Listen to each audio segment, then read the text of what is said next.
자, 그리고 다시 본문으로 들어와서 이 측량은 사람의 측량 곧 천사의 측량이라 하는데, 자, 이거를 사람의 측량 곧 천사의 측량이 무슨 말이냐면, 지금 금 갈대자를 가지고서는 성벽과 성을 재고 있는 자는 천사란 말이에요. 근데 이 천사들이 쓰는 도량형을 사도 요한이 알 리가 없어요. 그래서 천사들이 사도 요한이 알고 있는 인간의 측량법을 사용했다는 거예요, 천사가. 그러니까 천사가 재서 자기들의 그 언어로 표현해봤자 사도 요한은 이해를 못해요. 천사가 표현을 해줄 때 우리 사도 요한에게 인간들이 쓰는 측량법을 써서 표현한 거예요. 그래서 천사가 인간들의 측량법을 사용했다. 왜냐하면 기록자가 사람인 요한이므로 천사의 측량 곧 사람의 측량이라. 자, 여기까지 이제 성의 규모였어요. 자, 그 다음에 이 성의, 지금도 또 재밌는 건데, 이 성의 재질에 대해서 저는 오늘 이 설교를 준비하면서 아주 탐심이 가득한 마음으로 이 성의 재질을 제가 연구를 했습니다. 이 성의 재질이 이러한데, 성곽은 벽옥입니다. 벽옥이라는 보석, 영어로는 제스퍼거든요. 제스퍼인데, 제스퍼라는 보석인데, 보석으로 성벽을 쌓았고, 그 성은 정금, pure gold, fine gold, 순금으로 지어져 있다는 거예요. 요건 또 어디서 왔냐면은 이사야 54장에서 왔어요. 이사야 54장 11절과 12절을 봤더니, 자, 이사야 54장도 하나님의 선민을 성 예루살렘으로 표현하는 장입니다. 5절에 보니까 너를 지으신 이가 네 남편이시라.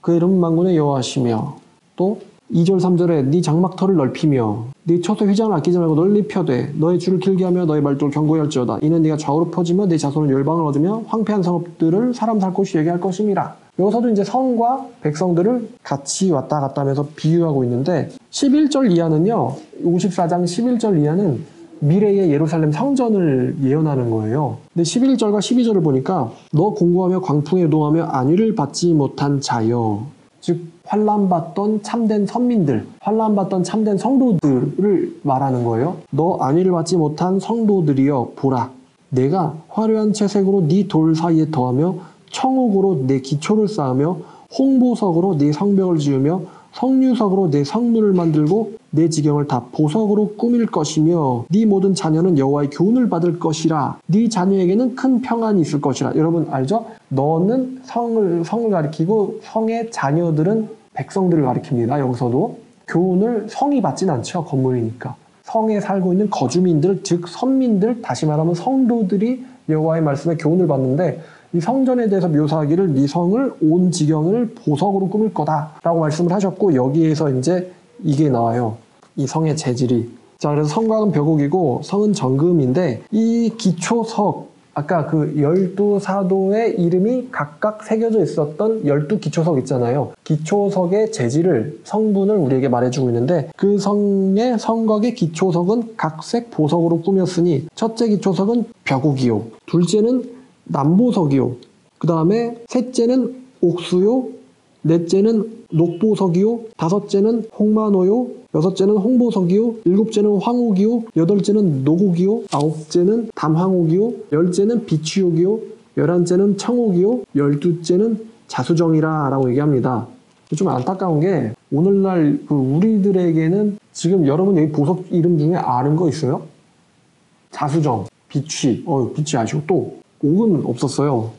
벽옥. 그러니까 지금 아쉬운 게, 우리가 이미 알고 있는 보석들인데요, 이거를 옛날 사람들의 그 단어로 기록을 한 거예요. 그래가지고 뭔 보석이냐, 왜 다이아는 없는 거냐, 이렇게 된 건데요. 성곽의 기초석은 각색 보석으로 꾸몄는데, 이게 지금 무슨 소리냐면은, 이게 정확한 번역은요, 기초석이라는 돌에다가 보석을 갖다 박아가지고 꾸며놓은 게 아니에요. 기초석 자체가 그 보석이라는 거예요. 그래서 정확한 번역은, 그 성곽 기초석은 각색 보석으로 아름답게 되어 있으며, 이런 뜻이에요. 기초석은 각색 보석으로 아름답게 되어 있으니 12보석으로 기초석을 만든 거예요. 근데 이 기초석의 목록이 눈치 빠른 분들은 아실 텐데요, 이게 대제사장이 입는 에봇에 흉패에 달려있던 12보석의 목록이랑 똑같은 거예요.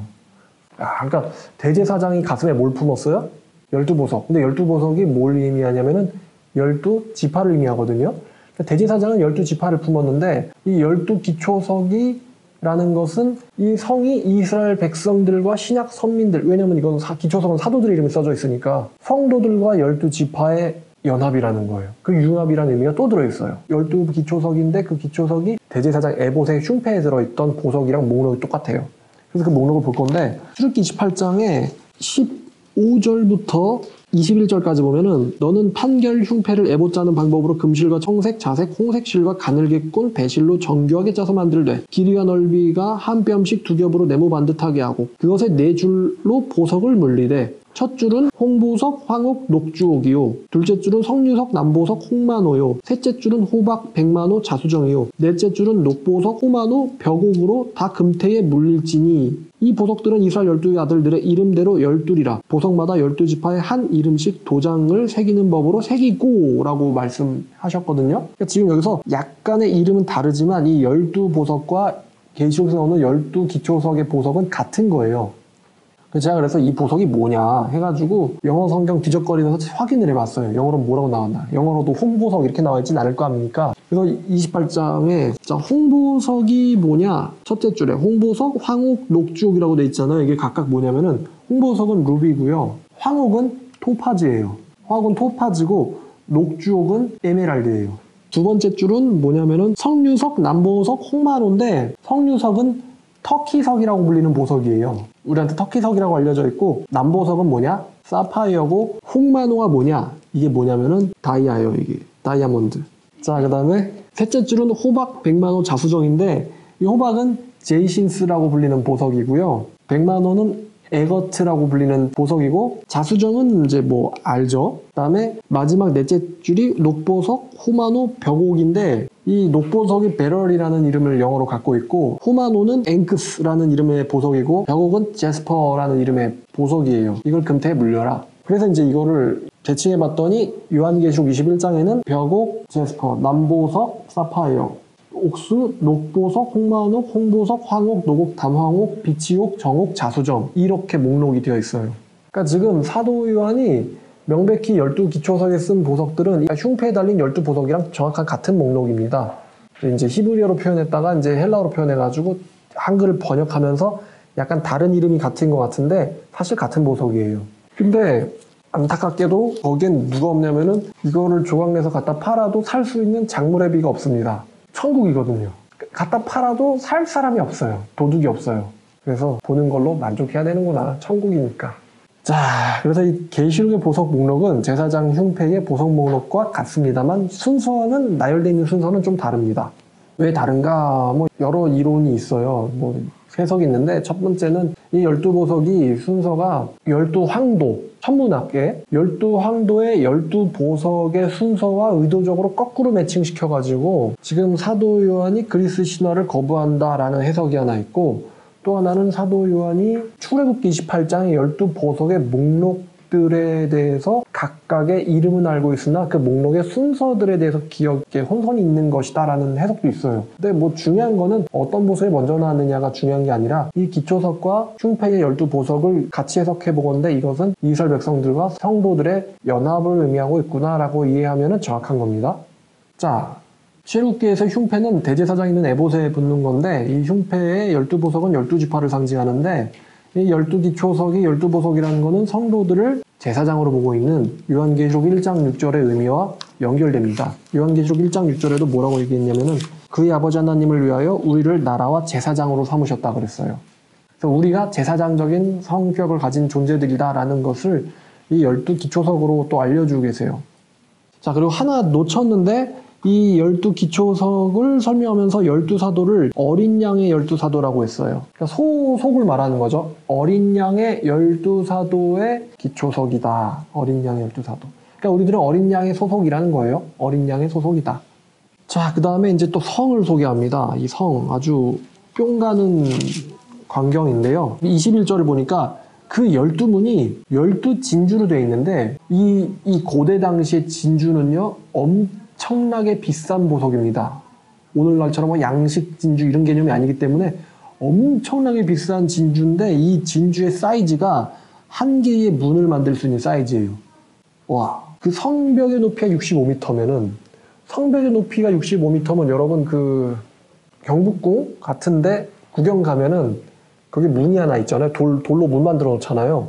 그럼 그 문 높이가 얼마네요? 한 2m 정도 돼요? 아니면 뭐 한 적어도 5m, 10m. 엄청 커요? 엄청 크죠?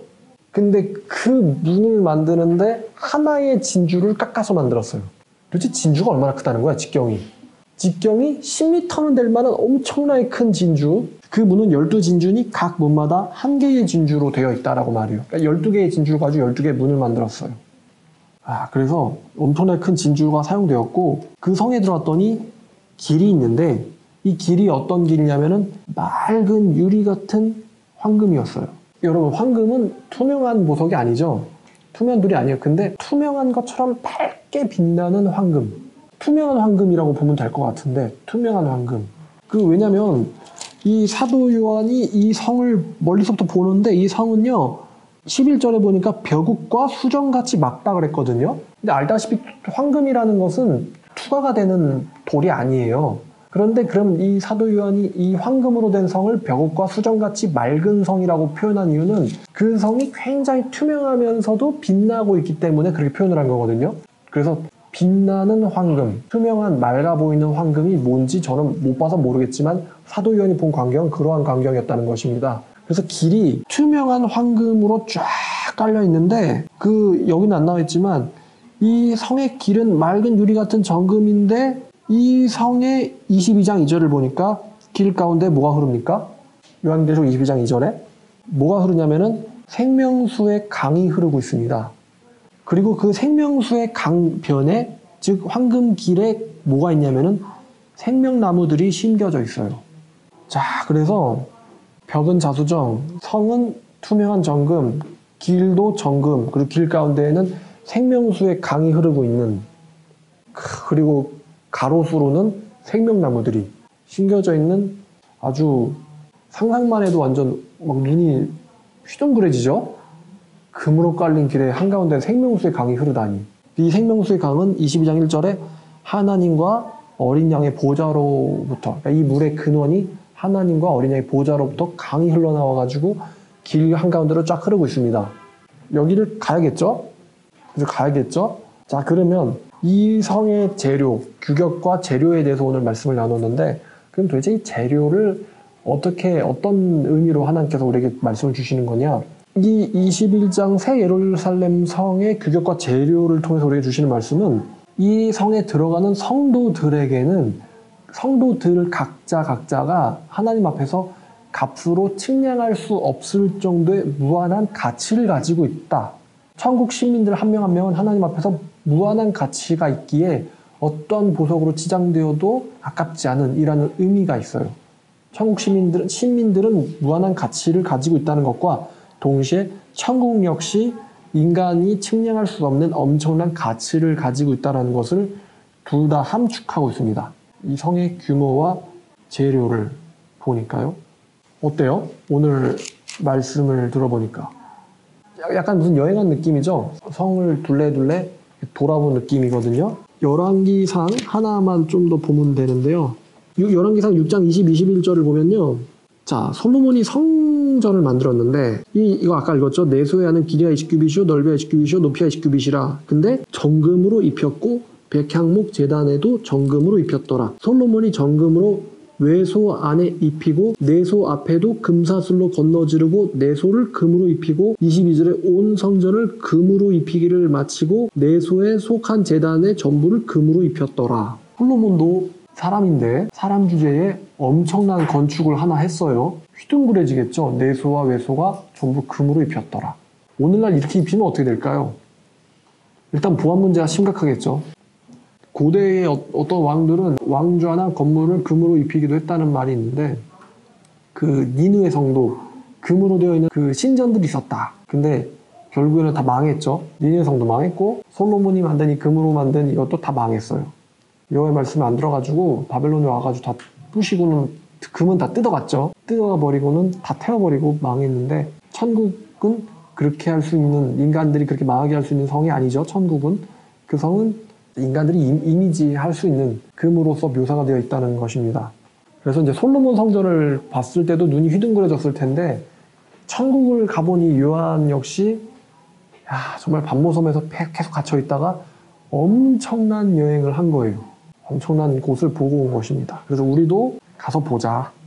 이게 이제 오늘 말씀의 결론입니다. 꼭 가서 보자. 꼭 가서 보자. 이렇게 말씀을 오늘 마치겠습니다. 감사합니다.